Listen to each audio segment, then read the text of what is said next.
গতকালকে উপজেলা প্রশাসক বরাবর প্রতিটি সংসদীয় আসন যারা বিজয়ী হয়েছেন সেই এমপি মহোদয়ের হাত দিয়ে এই প্রতিটি আসনে 10 লাখ টাকা বরাদ্দ দেওয়া হয়েছে। এরকম হতদরিদ্র, দরিদ্র এবং আপনার অসচ্ছল পরিবারকে ঈদের আর্থিক অনুদান দেওয়ার জন্য আমরা 10 লাখ টাকাকে 2500 টাকা করে আমরা প্রতিটি পরিবারকে দেব।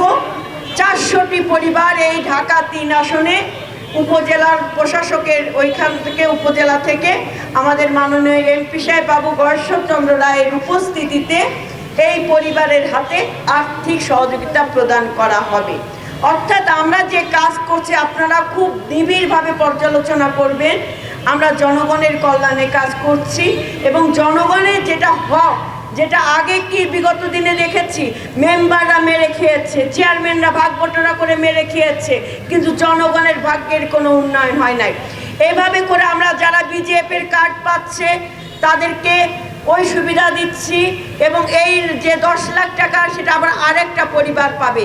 আবার এই কাজগুলো যারা উদ্যোগ নিচ্ছে সেই পরিবারগুলো আবার তারা আবার পাচ্ছে না।